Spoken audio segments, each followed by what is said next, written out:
বহু বছরের পুরনো কোনো পাপ যদি মাথাচাড়া দিয়ে ওঠে তাহলে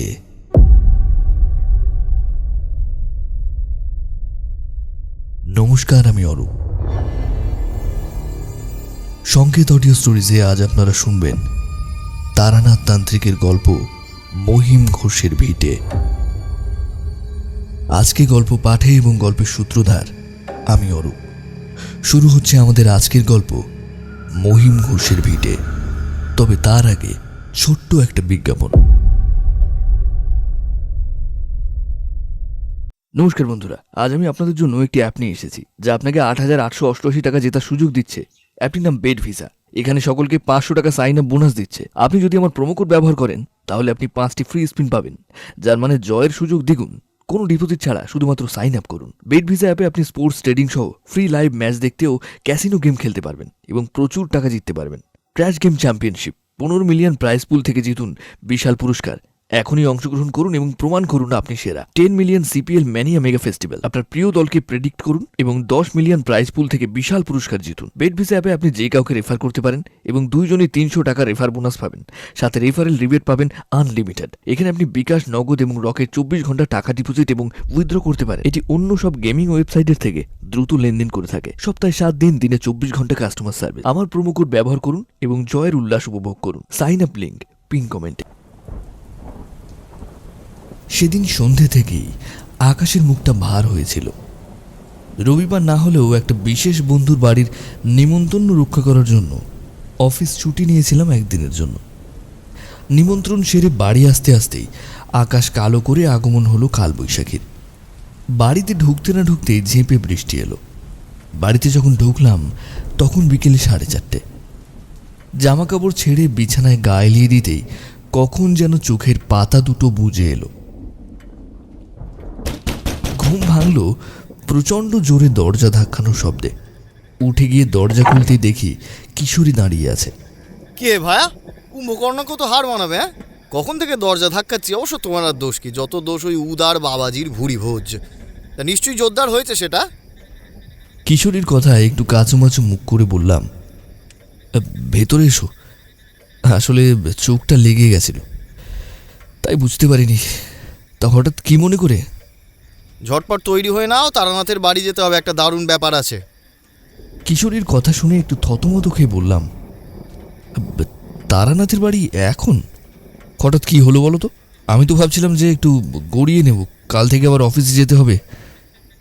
কিশোরী আমার মুখের কথা শেষ হতে না হতেই বলল, আরে ধুর, ওসব অফিস টফিস ঘুমটুম পরে হবে। চোখের সামনে কখনো ভূত দেখেছো? ভূত আমি দেখেছি। আজ তারানাথের বাড়ি না গেলে অনেক কিছু মিস করে যাবে ভাই। চোখের সামনে ভূত দেখেছো মানে? সেই জন্যই তো বলছি যে গোটা ব্যাপারটা জানতে হলে তোমাকে তারানাথের বাড়ি যেতে হবে, কারণ এই সব তো আমাদের মাথার কম্য নয়। নাও নাও, বেশি কথা না বলে ঝটপট তৈরি হয়ে নাও দেখি, আর সঙ্গে ছাতা নিতে ভুলো না। হ্যাঁ, তার বলতে কিশোরী যে কখনো ছাতা আনে না সে সম্পর্কে আমরা সকলেই অবগত, কিন্তু ব্যাপারটা হলো যে কি এমন ঘটেছে সেটা জানার অবশ্যই দরকার। তাছাড়া মনটা যেন কেমন একটা খালি খালি লাগছিল। এখন বুঝতে পারলাম সেটা তারানাথের বাড়ি যাওয়ার জন্যই হয়তো। যাই হোক, বেশি দেরি না করে শার্টটা গলিয়ে নিয়ে হাতে ছাতা নিয়ে বেরিয়ে পড়লাম মঠ লেনের উদ্দেশ্যে। মঠ লেনের কাছাকাছি আসতেই মুষলধারে বৃষ্টি শুরু হলো। এমনই বৃষ্টি যে ছাতায় মানা দায় হয়ে দাঁড়ালো। কোনো রকমে দুজনে পিঠ বাঁচিয়ে মাথা বাঁচিয়ে এসে দাঁড়ালাম একটা দোকানের শেডের তলায়। পাশে একটা তেলে ভাজার দোকান থেকে গরম গরম কিছু ফুলুরি কিনে নিলাম। কলকাতায় অল্প কিছুক্ষণ বৃষ্টি হলেই রাস্তাঘাটে জল জমে একেবারে একাকার হয়ে যায়। বৃষ্টি একটু কমলেই কিশোরী আর আমি ধীরে ধীরে সেই জল মাড়িয়ে রওনা হলাম তারানাথের বাড়ির উদ্দেশ্যে। তারানাথের বাড়ির দরজার সামনে এসে যখন দাঁড়ালাম তখন বৃষ্টির ফোঁটা একটু কমে এসেছে, কিন্তু একেবারে বন্ধ হয়নি। ছাতা বন্ধ করে দরজার সামনে দাঁড়িয়ে কয়েকবার কড়া নাড়তেই দরজা খুলে দিল তারানাথের মেয়ে চারি। বিয়ের পরে চারিকেই প্রথমবার দেখলাম।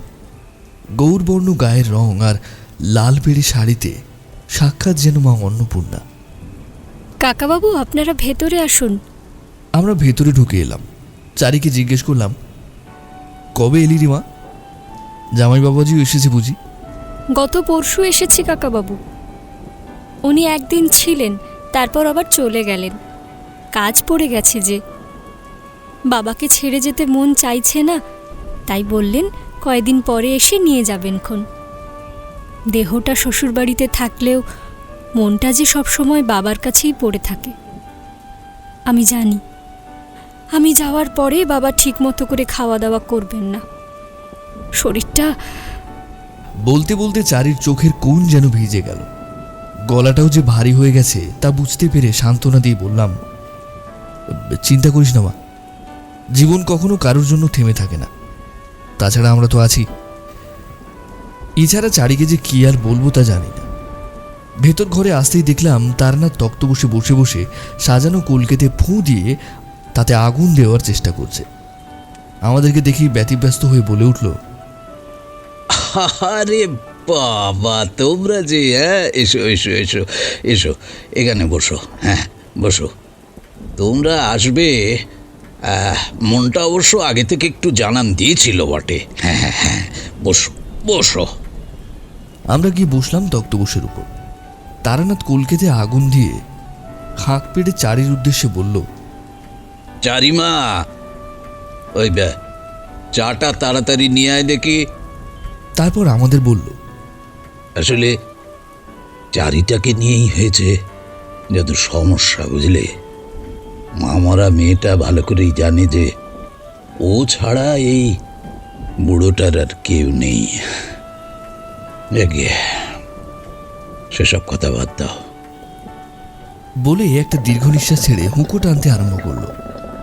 কিশোরী এতক্ষণ চুপচাপ ছিল, এবার সে বলে উঠল, ঠাকুরমশাই, আজকে একটা বিচিত্র জিনিসের প্রত্যক্ষদর্শী হয়ে রইলাম। এই জিনিসের ব্যাখ্যা আমাদের দ্বারা সম্ভব নয়, তাই আপনার কাছে আসা। এই জিনিসের ব্যাখ্যাও পাওয়া যাবে আর গল্পও শোনা হবে। বলে কিশোরী ফুলুরিগুলো তারানাথের দিকে বাড়িয়ে দিল, আর সঙ্গে সঙ্গে বাড়িয়ে দিল পাসিং শোয়ের প্যাকেটটা।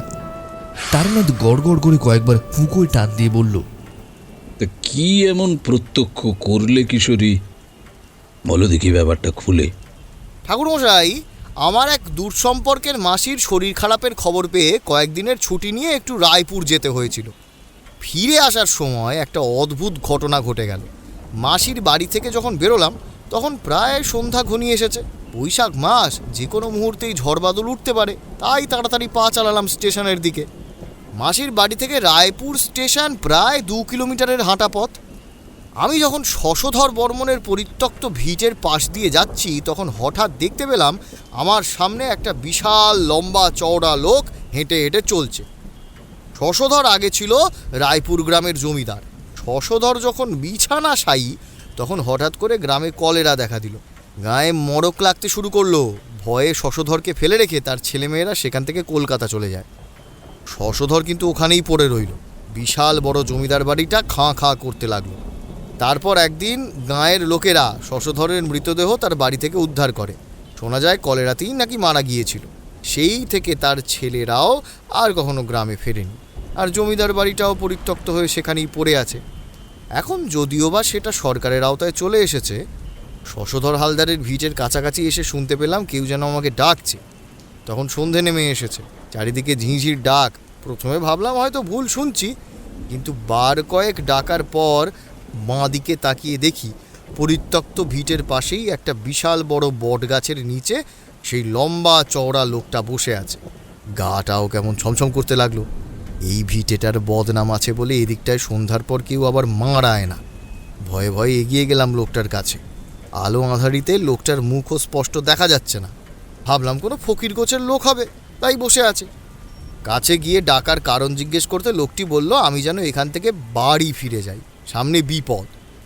লোকটাকে আরেকটু ভালোভাবে দেখার জন্য কাছে এগিয়ে যেতেই দেখি সেখানে কোনো লোকই নেই। ফাঁকা বটগাছতলা সেইভাবে ফাঁকাই পড়ে আছে। মনটা যেন কেমন হলো। সেদিন আর গেলাম না, ফিরে গেলাম মাসির বাড়িতেই। পরদিন সকালে শুনি যে ট্রেনটায় আমি কলকাতায় ফিরতাম সেই ট্রেনটা নাকি হঠাৎ লাইনচ্যুত হয়ে যায় এবং বেশ কিছু লোক আহত নিহত হয়। এই ঘটনার আমার কাছে কোনো ব্যাখ্যা নেই। এবার আপনি বলুন ঠাকুরমশাই, এই ঘটনার আপনি কি ব্যাখ্যা দেবেন? মানুষের পক্ষে তো এমন ভবিষ্যৎ বলে দেওয়া তো সম্ভব নয়।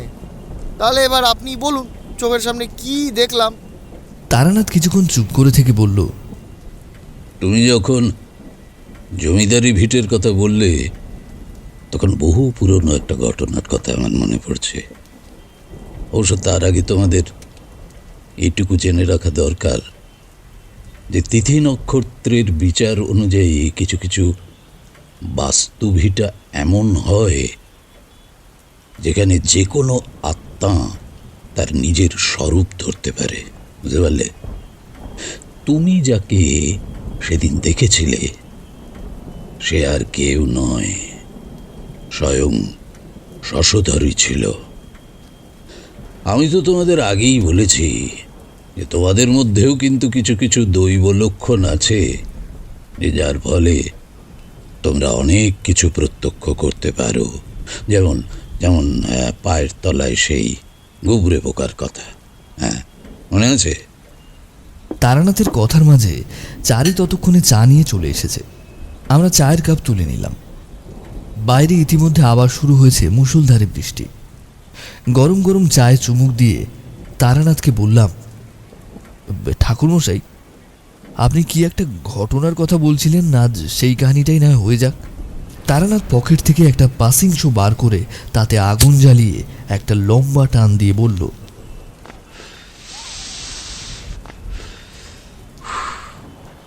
দেখো, মানুষের চরিত্র কেমন হয়, নিপীড়নের কত নিচ পর্যন্ত সে নামতে পারে, আমার এই গল্প তার একমাত্র প্রমাণ।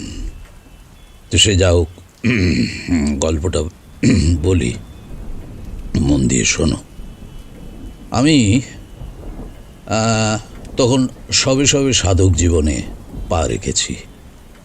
মধুসুন্দরী দেবীর সাধনার পর বরাকর নদীর পাড় থেকে আমাকে বাড়ির লোকেরা ধরে বেশ কিছু বছর গৃহবন্দী করে রেখেছিল। এটা তো তোমরা জানো। সেই সময়টায় বাবা মা আমার বিবাহের জন্য তৎপর হয়ে উঠেছে। ঘটনাটা সেই সময়কার। তো টুকটাক বাড়িতে থেকে হাত দেখা, কুষ্টি করা বা কারো কোনো সমস্যা হলে তার প্রতিকার করা, এগুলো বাড়িতে বসেই টুকটাক করতাম। কারণ মধুসুন্দরী দেবীর শেষ রাতে আমাকে বলেই দিয়েছিলেন যে আমি যেখানেই থাকি না কেন ভাতের অভাব আমার কখনোই হবে না। আমাদের গ্রামের দুটো গ্রাম পরেই ছিল সোনামুখী গাঁ। তো সেই গায়ের জমিদার গোছের লোক ছিলেন হরিশচন্দ্র হালদার। বাংলাদেশে বেটার প্রচুর জমি জায়গা ছিল। দেশ ভাগ হয়ে যাওয়ার আগে আগেই সেসব বিক্রি করে বেশ একটা মোটা পুঁজি নিয়ে এবার বাংলায় তিনি চলে আসেন এবং বেশ বড় সড়ো একজন ধানের কারবারি হয়ে ওঠেন। আর স্বাভাবিকভাবেই পয়সা যার মুল্লুক তার, হ্যাঁ বুঝলে না? তো গ্রামের যে কোনো সমস্যার জন্য বিচার সভা বসত গ্রামের মাথায় বটগাছের গোড়ায়।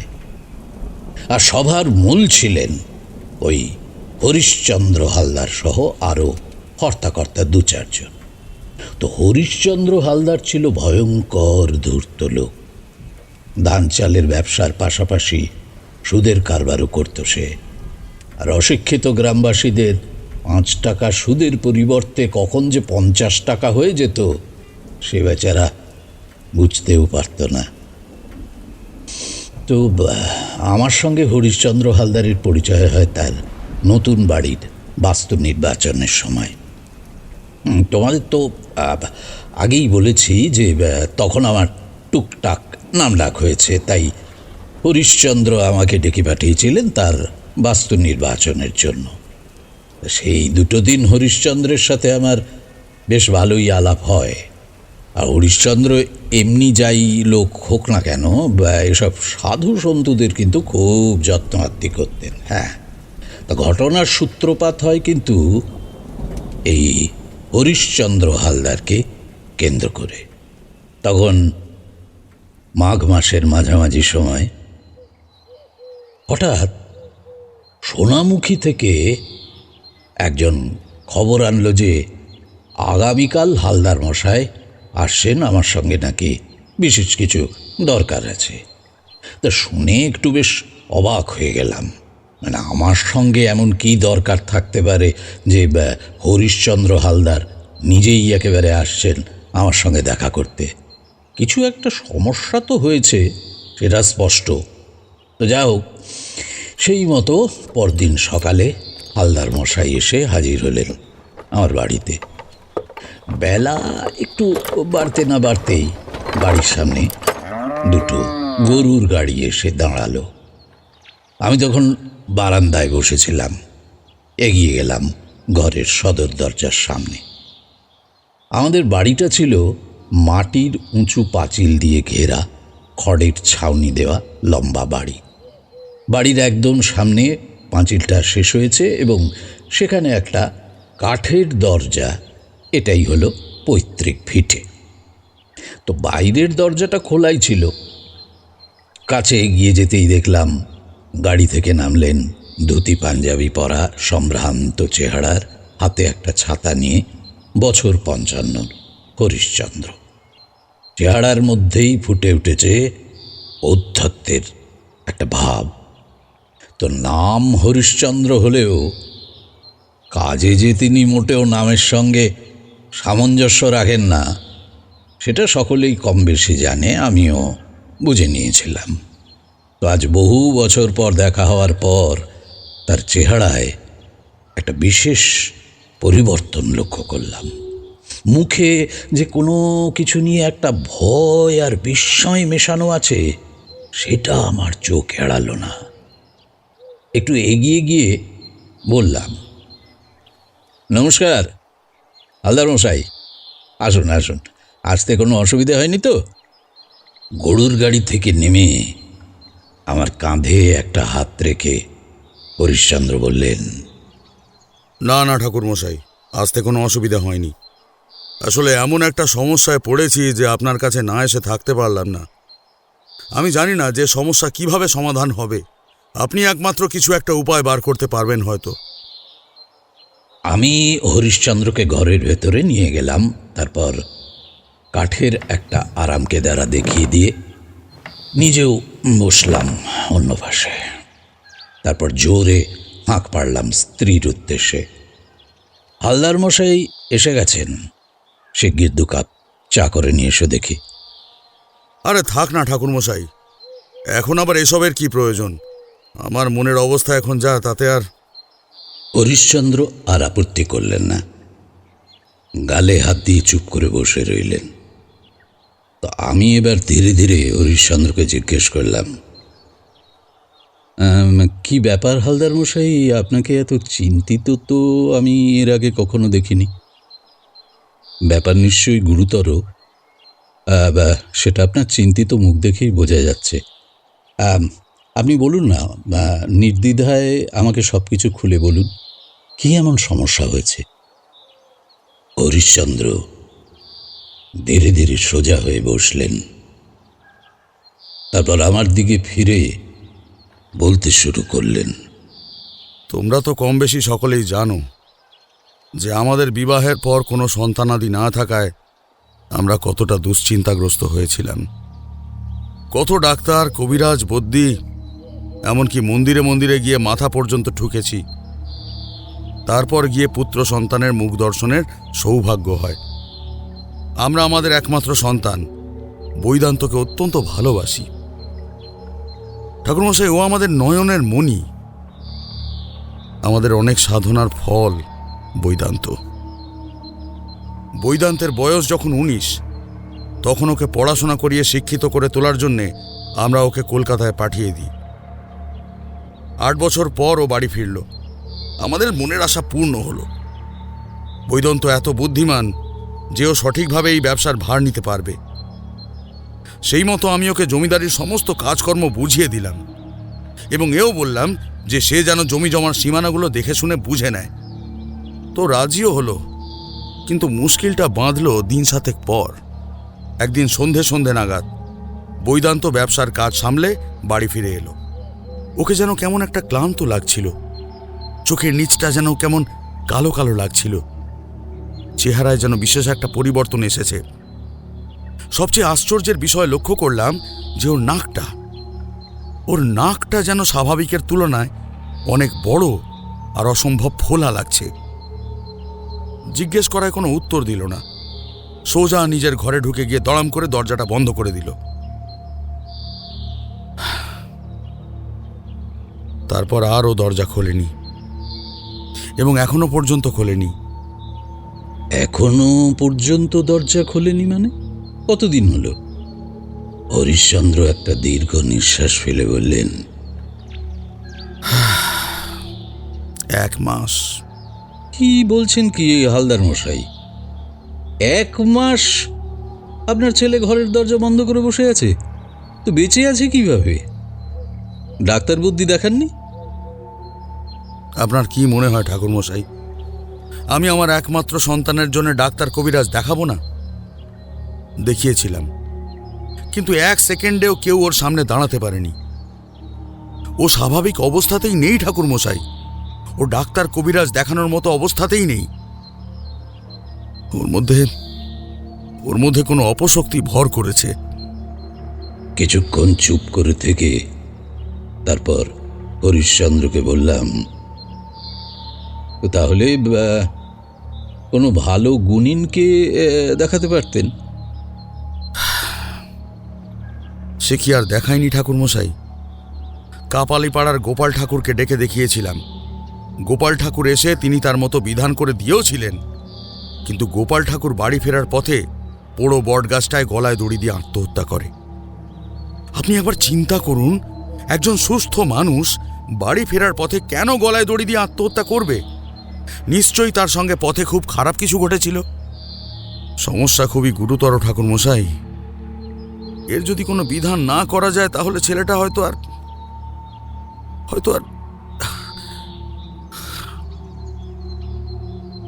অসহায় হয়ে আপনার কাছে ছুটে আসা। আপনি কিছু একটা করুন ঠাকুরমশাই, কিছু একটা করুন। এরই মধ্যে আমার স্ত্রী চা নিয়ে চলে এসেছে। হরিশ্চন্দ্র বললেন, কেমন আছো বৌমা? ভালো আছি কর্তামশাই। আপনারা সবাই ভালো তো? আজ এতদিন পরে যখন এদিকে এলেন, না খাইয়ে কিন্তু ছাড়ব না। না না বৌমা, এখন আমার মনের অবস্থা ভালো নয়। অন্য একদিন না হয় আসবখন।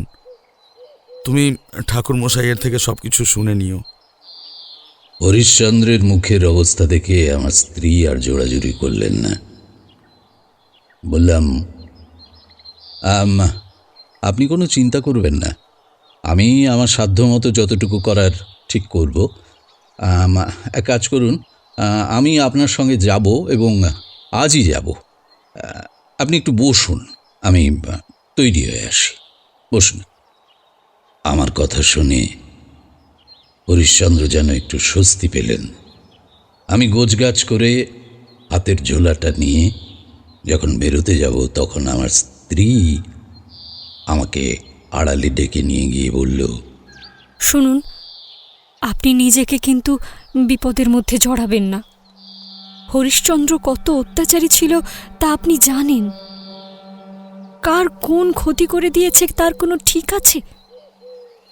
কারো অভিশাপ লেগেছে হয়তো। না না বাবু, আপনি এসবের মধ্যে জড়াবেন না। দেখো, আমি তোমার কথা বুঝতে পারছি, বুঝতে পারছি। সবে নতুন বিয়ে হয়েছে তো আমাদের, চিন্তা হওয়াটাই স্বাভাবিক। কিন্তু দেখো, এই মুহূর্তে আমার কর্তব্য ওনাকে সাহায্য করা এই বিপদে, তাই না? এটা আমার ধর্ম। আমাকে তুমি আর যাওয়ার সময় বাধা দিও না লক্ষ্মীটি, যেতে দাও আমাকে। স্ত্রীকে বুঝিয়ে রওনা দিলাম।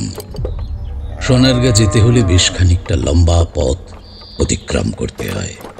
খুব তাড়াতাড়ি বেলা পড়ে যায়। দেখতে দেখতে সূর্য যেন কোন ফাঁকে পশ্চিম দিকে অস্ত চলে যাচ্ছে। পড়ন্ত বিকেলের সোনালি রোদ পাক ধরা ধানের ফাঁক দিয়ে সাদা মেঠো রাস্তার উপরে এসে পড়েছে। ক্যাঁচ ক্যাঁচ ক্যাঁচ ক্যাঁচ শব্দ করে গরুর গাড়ি দুটো এগিয়ে চলেছে সামনে। সন্ধে নামার সঙ্গে সঙ্গে ঘাসের মাথায় শিশির জমতে শুরু করেছে ইতিমধ্যেই। গরুর গাড়িটা যখন সোনামুখী গ্রামের মাঠে এসে পৌঁছল, তখন সন্ধে নেমে এসেছে। এই সোনামুখীর মাঠ পেরিয়ে ওপারে গেলেই সোনার গাঁ। সোনামুখীর মাঠটা এতটাই বড় যে তা পেরুতে বেশ কিছুটা সময় লেগে যায়। ওড়া বটগাছ তলার কাছে আসতেই হঠাৎ করে গরুগুলো তারস্বরে চিৎকার করতে আরম্ভ করলো এবং এবং হরিশ্চন্দ্রের গরুর গাড়ির চাকাটা একটা বিকট ক্যাঁচ শব্দ করে থেমে গেল। হরিশ্চন্দ্রের গাড়িটা চলছিল আগে আগে, আর আমার গাড়ি তার পেছনে ওই হাতকুড়ি দূরে। ব্যাপারটা কি হলো দেখার জন্য হরিশ্চন্দ্র গাড়ি থেকে নেমে লণ্ঠনটা নিয়ে চাকা যেখানে আটকে গেছে সেখানে এসে দাঁড়ালো। আমিও ততক্ষণে গাড়ি থেকে নেমে এগিয়ে এসেছি। দেখলাম যে গাড়ির চাকা নরম কাদায় আটকে গেছে। দুই গাড়ির গাড়োয়ান এসে চাকাটাকে মাটি থেকে তোলবার জন্য আপ্রাণ চেষ্টা করতে লাগলো, আর আমি সেই ফাঁকে পাশে একটু সরে গিয়ে একটা বিড়ি ধরিয়ে সবে একটা টান দিয়েছি।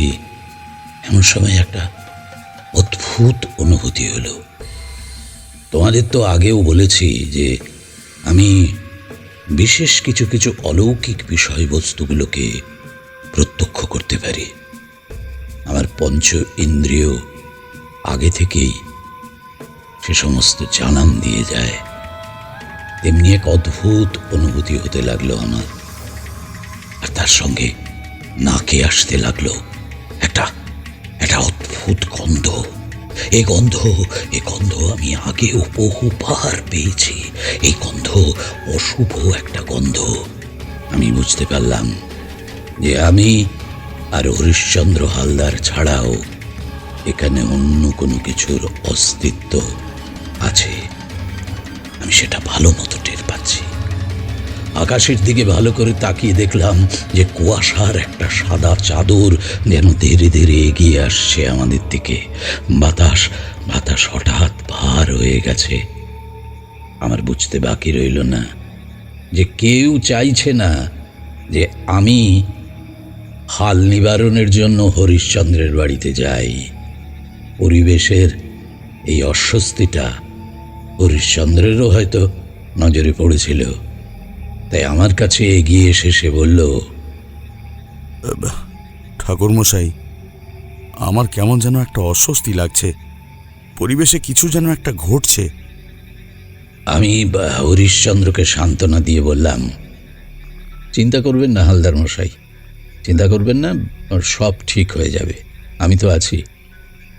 আর বেশি দেরি না করে মাটি থেকে একটা ছোট্ট ঢিল কুড়িয়ে নিয়ে হাতের মধ্যে গুঁড়ো করতে করতে প্রেত নিবারণ মন্ত্র পড়তে শুরু করে দিলাম।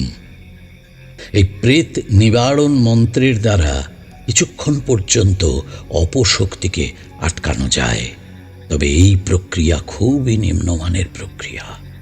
মন্ত্রের সঠিক উচ্চারণ করে মাটি থেকে কুড়িয়ে নেওয়া ধুলো বা ঢিল যদি সামনের দিকে ছুঁড়ে দেওয়া যায়, তাহলে কিছুক্ষণের জন্য সেই অপশক্তিকে নিবারণ করা যায়, আটকানো যায়।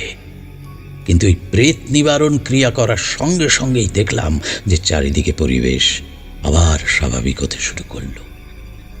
যে গরুর গাড়ির চাকাটা মাটিতে আটকে গিয়েছিল সেটা অনায়াসে উঠে এলো। কুয়াশার চাদরটাও যেন কোথাও মিলিয়ে গেল। হরিশ্চন্দ্রকে বললাম, হালদার মশাই, সবাইকে তড়িঘড়ি হাত চালাতে বলুন। আমাদের যত শীঘ্র সম্ভব সোনামুখীর মাঠ পেরোতেই হবে। এখানে বেশিক্ষণ থাকা নিরাপদ নয়। সকলে মিলে সাহায্য করুন গাড়ির চাকা তুলতে। এখন আকাশে ফুটফুটে চাঁদের আলো।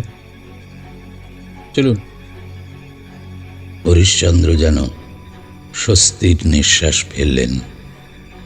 আমার দিকে একবার তাকিয়ে তারপর ধীরে ধীরে আবার উঠে বসলেন গাড়িতে। হরিশ্চন্দ্রের বাড়ি যখন এসে নামলাম তখন রাত ওই ধরো 8টা, 8:30 হবে। হরিশ্চন্দ্রের বিরাট বড় মাটির বাড়ি। তখনকার সময় দালান কোঠা তো ছিল না, ছিল না বলবো না, খুব পয়সাওয়ালা লোক ছাড়া দালান কোঠা বানাতে পারতো না। তো তখনকার সময় মাটির দোতলা বাড়ি ছিল অনেক। হরিশ্চন্দ্রের বাড়িতে ছিল মাটির দোতলা, তবে বেশ বেশ লম্বা টাইপের ঘর। সামনের বারান্দা, বিশাল চওড়া বারান্দা থেকে সামনের দিকে বিশাল বড় রান্নাঘর, আর উঠোনের সামনেই বাঁদিকে একটা বিরাট বড় পুকুর। আমি বাস্তু নির্বাচনের জন্য হরিশ্চন্দ্রের বাড়ি এসেছিলাম, তারপর এদিকটা আর কখনো আসা হয়নি। তো আমার জন্য একটা ঘর খুলে দিলেন হরিশ্চন্দ্র। তারপর বললেন, এই ঘরটায় আপনি থাকবেন ঠাকুরমশাই।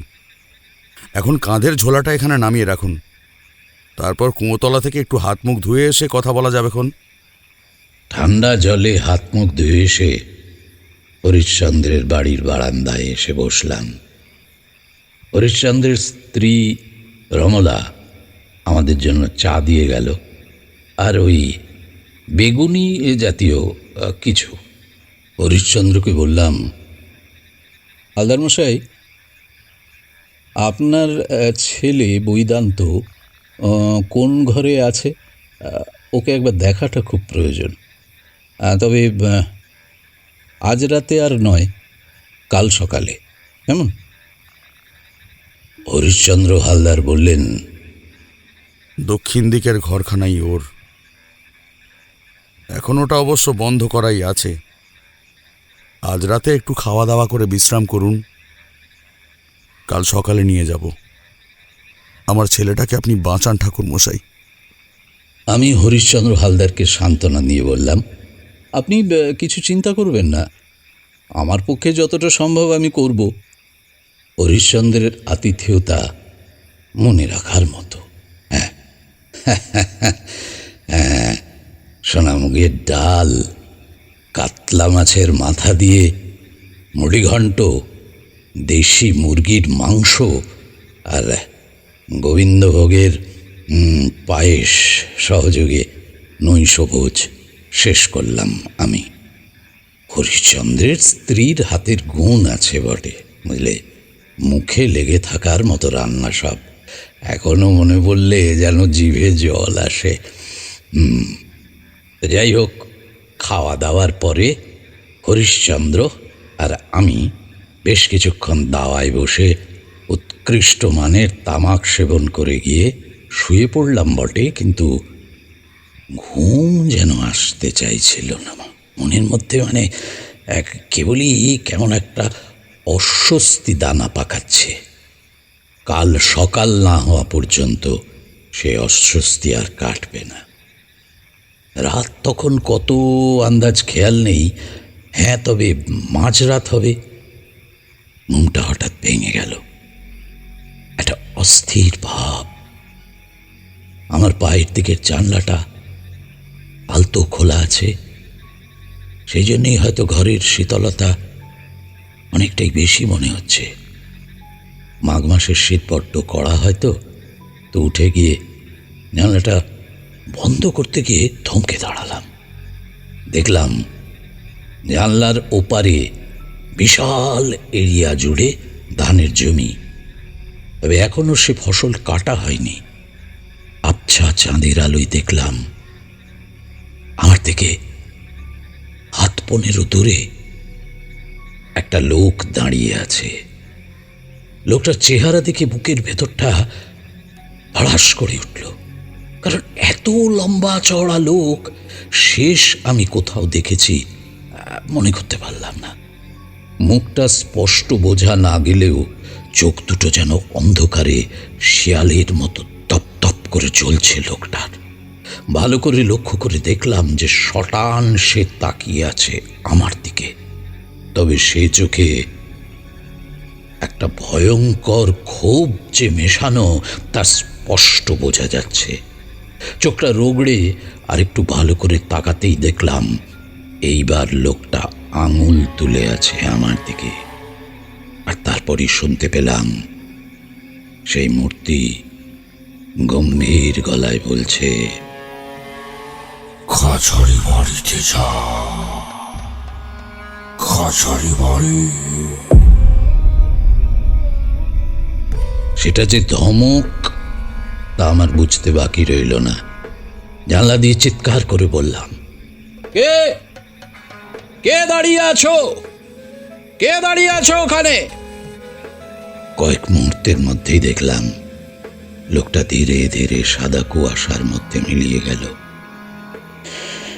বেশ কিছুক্ষণ এদিক ওদিক ভালো করে তাকিয়ে লোকটাকে আর কোথাও দেখতে পেলাম না। এই অলৌকিক ঘটনা আমি হরিশ্চন্দ্রকে আর বললাম না। মনে মনে ভেবেই নিলাম যে কাল দেখা যাবে।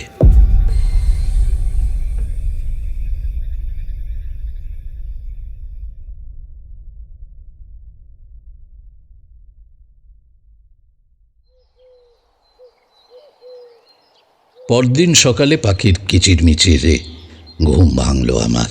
হাত মুখ ধুয়ে বারান্দায় এসে বসতেই দেখি হরিশ্চন্দ্র বাইরে বেরিয়ে এসেছে। কিছুক্ষণের মধ্যেই চা নিয়ে হাজির হলো রমলা।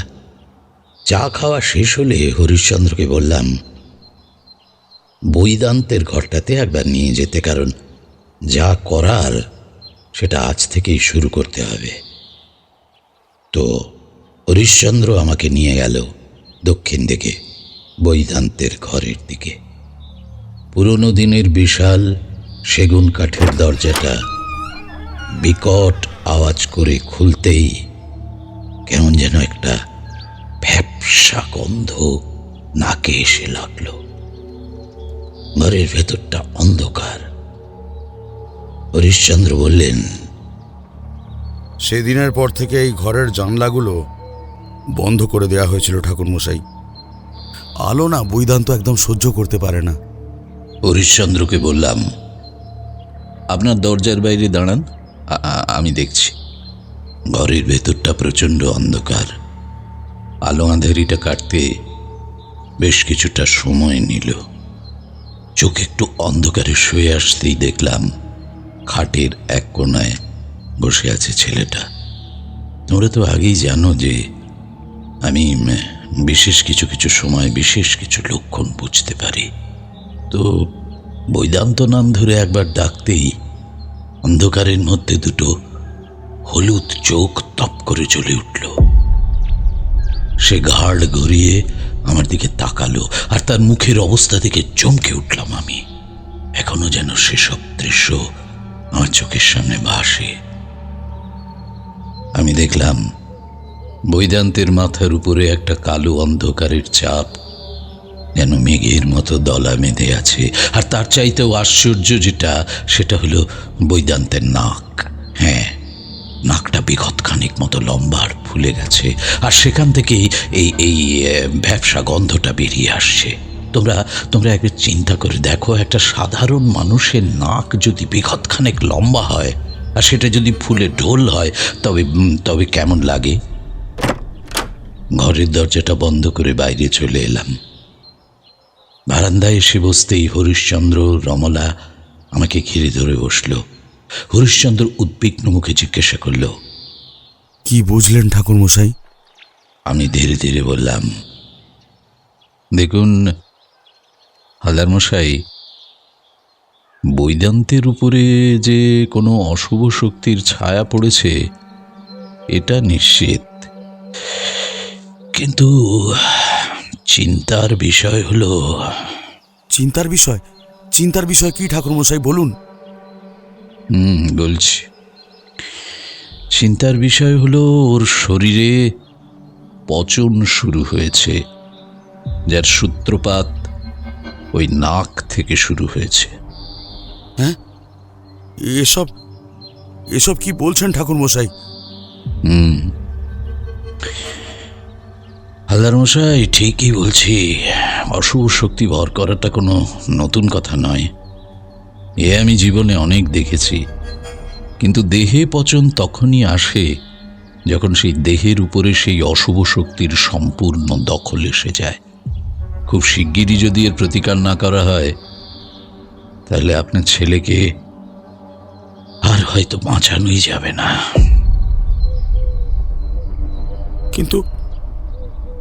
কিন্তু এসব আমার সঙ্গে কি হচ্ছে, কেন হচ্ছে, কিছুই তো বুঝতে পারছি না ঠাকুরমশাই। এর উত্তর আমি আপনাকে এখনই দিতে পারবো না। আমাকে একটু সময় দিন।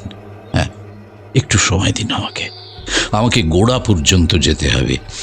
যাই হোক, আমি এখন একটু আপনাদের গ্রামটা ঘুরে আসি। হ্যাঁ, আর আপনার জমিদারির সীমানাটাও একটু দেখে আসি। আর শুনুন, আপনি যদি কোথাও বেরোন তাহলে কিন্তু অবশ্যই সূর্যাস্তের আগেই বাড়ি চলে আসবেন। কেমন? মনে রাখবেন, সূর্যাস্তের আগেই।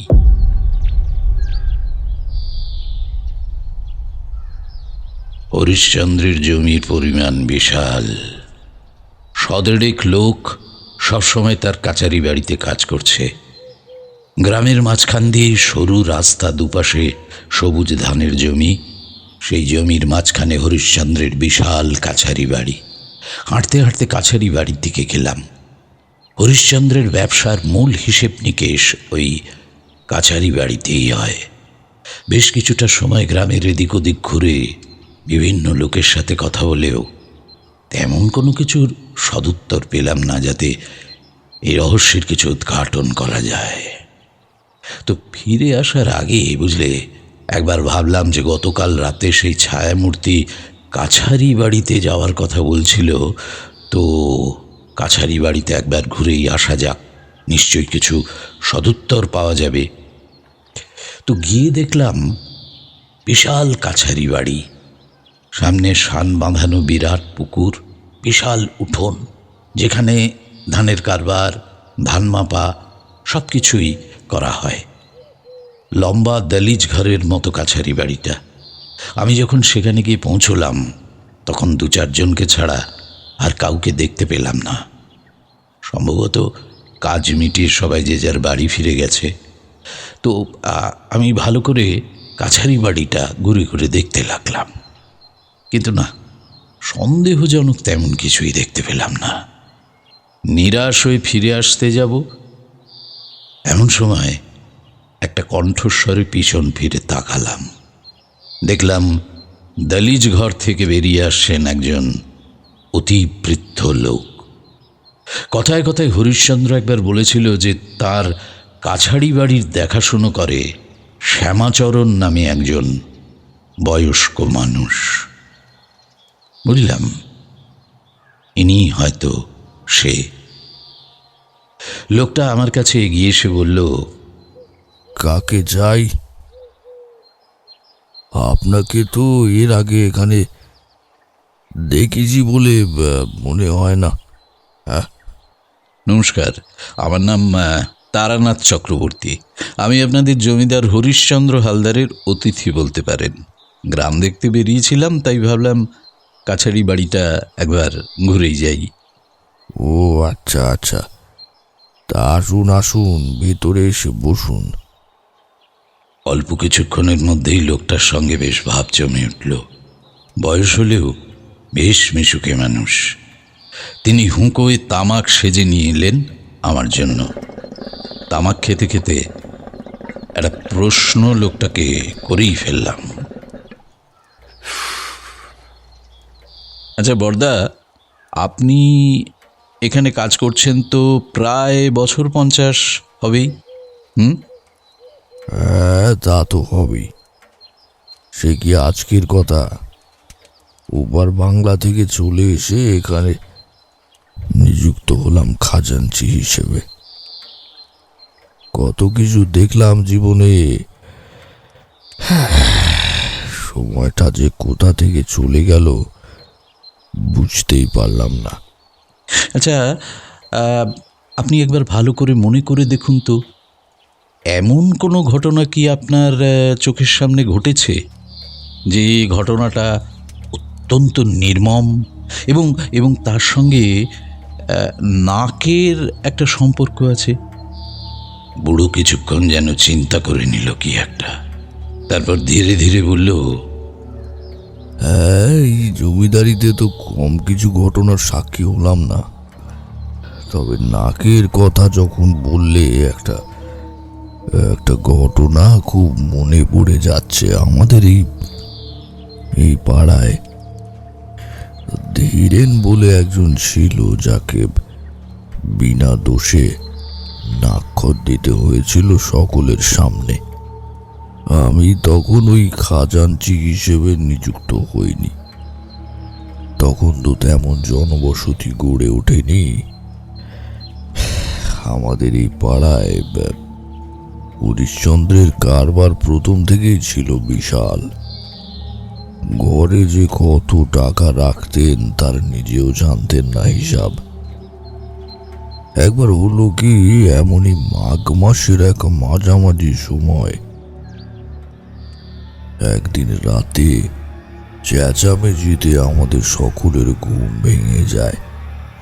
এবার হরিশ্চন্দ্রের বাড়িটা গাঁ থেকে বেশ কিছুটা তফাতে, দেখেছ তো।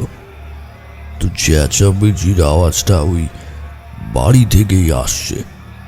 ধর্মর করে উঠে বাইরে এসে দাঁড়ালাম। আমাদের পাশের বাড়ি ছিল মহিমদের বাড়ি। মহিমের গায়ে যেমন ছিল জোর, তেমন তার দোহারা চেহারা। তো আমরা বুঝতে পারলাম যে হরিশ্চন্দ্র হালদারের বাড়িতে ডাকাত পড়েছে। তখন ডাকাতদের হাতে বড় বড় সুরকি, লোহার বর্ষা, এমনকি কিছু কিছু দলে বন্দুকেরও আবির্ভাব হয়েছে। তো ভয়ে কেউ আর ওদিকে না গেলেও আমি আর মহিম মাঠ দিয়ে সোজা ছুটতে লাগলাম হালদার বাড়ির দিকে। পূর্ণিমার সাদা চাঁদের রাতে কুয়াশার চাদর ভেদ করে আমরা দুজন প্রাণপণ ছুটতে লাগলাম হালদার বাড়ির দিকে। পেছনে দু একজন লোকও আমাদের দেখা দেখি ছুটে আসতে লাগলো। সময় মতো যদি পৌঁছানো যায় তাহলে হয়তো ডাকাতদের হাত থেকে রক্ষা করা যেতে পারে। বাড়ির কাছাকাছি আসতে থমকে দাঁড়ালাম। এবার স্পষ্ট শুনতে পেলাম ডাকাতেরা চিৎকার করে বলছে, খবরদার, আমাদের কাছে বন্দুক আছে, এগুলো গুলি করব, খবরদার। আমি মহিমকে বললাম, ওদের কাছে তো বন্দুক আছে, কাছে যাওয়াটা কি ঠিক হবে? মহিম কিছু উত্তর দেওয়ার আগেই বাড়ি থেকে আর একটা চিৎকার ভেসে এলো। সেটা ছিল হরিশ্চন্দ্র হালদারের চিৎকার। তোমরা ভয় পেও না, এদের কাছে বন্দুক নেই, এরা মিথ্যে কথা বলছে। তোমরা আসো আসো, তোমরা আসো, এসে বাঁচাও আমাদের। আমার কিছু বলার আগেই মহিম সেই কুয়াশা ভেদ করে ছুটে গেল হরিশ্চন্দ্র হালদারের বাড়ির দিকে। কারণ তখন যে নিশ্চিত হয়ে গেছে যে ডাকাতরা শুধুমাত্র ভয় দেখার জন্যই এমন বলছে। কিন্তু কয়েক মুহূর্তের মধ্যেই একটা তীব্র বন্দুকের গুলির শব্দে আকাশ বাতাস যেন ছিন্ন বিচ্ছিন্ন হয়ে গেল। অন্ধকারের মধ্যে থেকে একটা আর্তনাদ ভেসে এলো। তারপর সব চুপচাপ। এর মধ্যেই ডাকাতরা বেগতিক বুঝে পালিয়ে গেছে। গ্রামের লোকেরা তখন হ্যারিকেন লণ্ঠন নিয়ে মাঠ দিয়ে এগিয়ে আসছে চিৎকার শুনে। কিন্তু ততক্ষণে অনেক দেরি হয়ে গেছে। মহিম তার দেহটা রক্তাক্ত অবস্থায় পড়ে আছে মাটিতে। হরিশ্চন্দ্র যদি মিথ্যে না বলতো তাহলে হয়তো মহিম তার অকালে প্রাণটা যেত না। আরে ভয় পেয়ে তো দাঁড়িয়ে যেতে পারতো। এই ঘটনার বিচারের জন্য পরদিন সালিশি সভা ডাকা হলো বটগাছ তলায়। হরিশ্চন্দ্র এমন চেঁচিয়ে চেঁচিয়ে মিথ্যে কথা বলার জন্য একজনের প্রাণ চলে গেল, দায়ভার তো হরিশ্চন্দ্রের ঘাড়েই বর্তায়। বিচার ডেকেছিলেন মহিমের বৃদ্ধ বাবা ধীরেন্দা। 2-3 গ্রাম থেকে লোক এসে জমায়েত করল গাছের তলায়। বিচারের জন্য 2-3 গ্রামের মোড়ল এবং হরিশ্চন্দ্র হালদার নিজে উপস্থিত ছিলেন। বিচার শেষে সিদ্ধান্ত নেওয়া হলো মহিমের পরিবারকে 2 বস্তা ধান দেওয়া হবে ক্ষতিপূরণ স্বরূপ। গর্জে উঠলেন ধীরেন ঘোষ। এ কি ধরনের বিচার? আপনার মিথ্যে বলার জন্য আমার ছেলেটা অকালে প্রাণে মরল, একটা জীবনের দাম মাত্র 2 বস্তা ধান।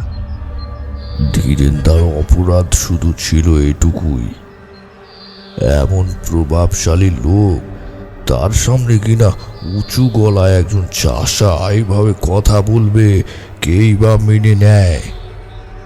সকলের সামনেই সিংহের মতো গর্জন করে উঠলেন হরিশ্চন্দ্র হালদার। ছোট লোকের বাচ্চা আর ডাকাতরা যে আমার সর্বস্ব লুট করে নিয়ে গেল, তার বেলা আমার সামনে মুখে মুখে তর্ক।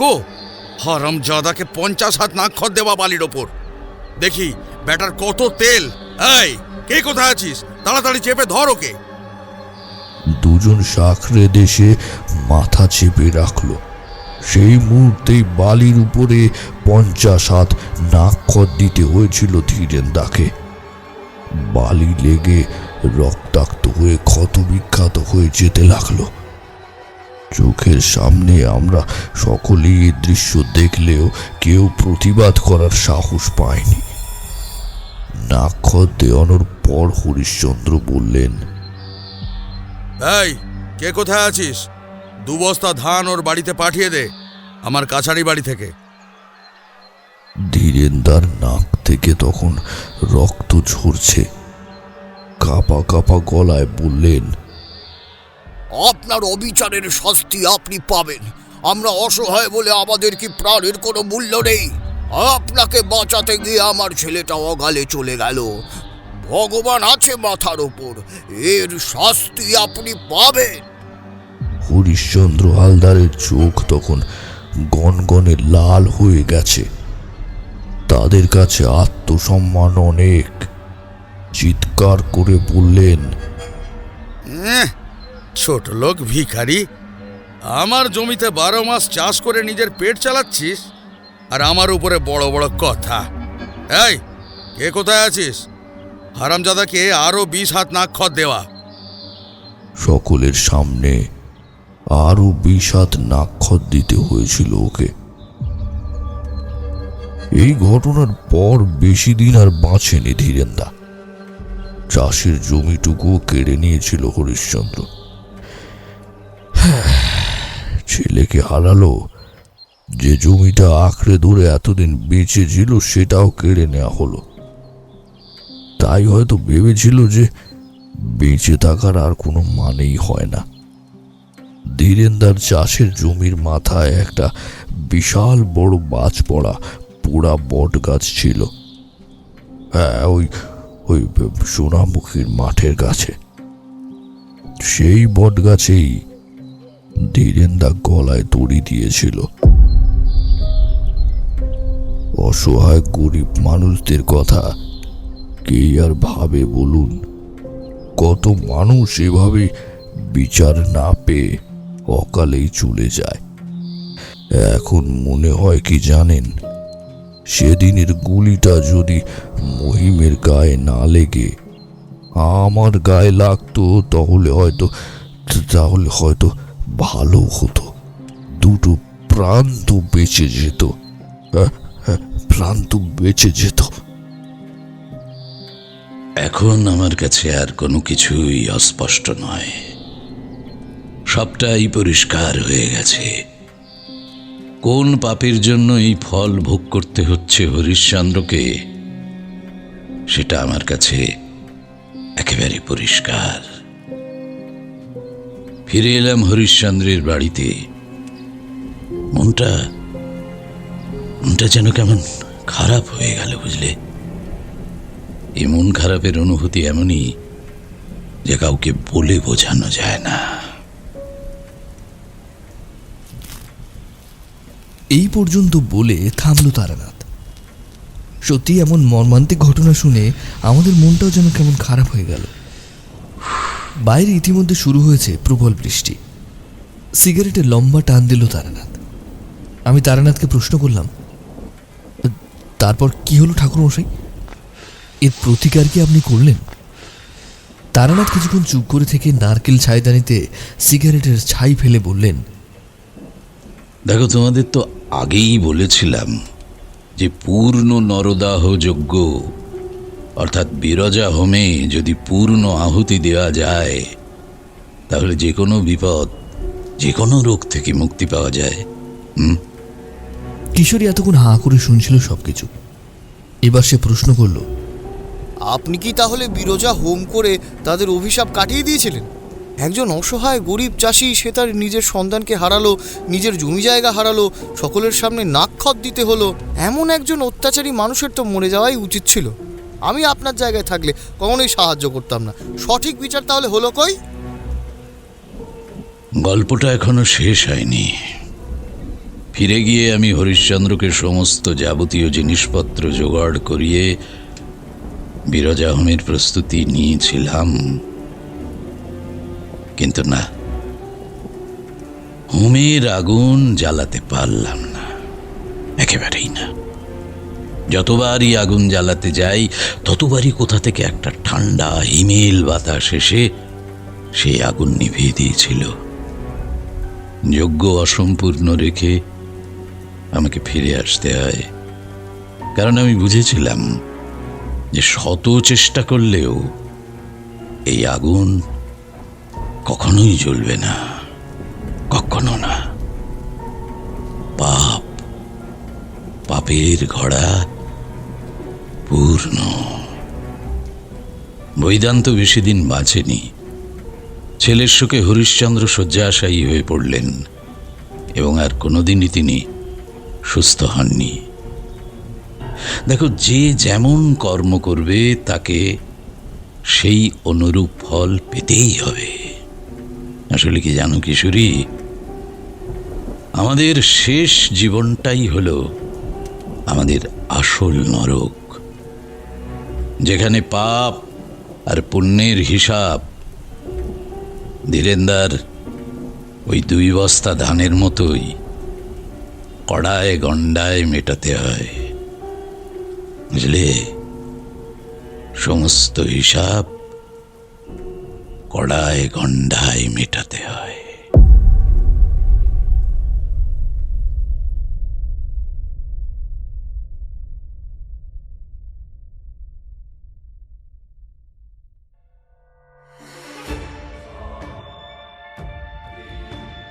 সংকেত অডিও স্টোরিজে এতক্ষণ শুনছিলেন তারানাথ তান্ত্রিক ও মহিম ঘোষের ভিটে। গল্পটি কেমন লাগলো অবশ্যই আমাদের জানাতে ভুলবেন না। আর আপনি যদি আমাদের চ্যানেলে আজ নতুন হয়ে থাকেন তাহলে অবশ্যই সাবস্ক্রাইব করতে ভুলবেন না সংকেত অডিও স্টোরিজ। এরপর অন্য একদিন অন্য এক সময় আমরা অন্য একটি গল্প এনে হাজির হব। ততক্ষণ পর্যন্ত সকলকে জানাই অসংখ্য অসংখ্য ধন্যবাদ।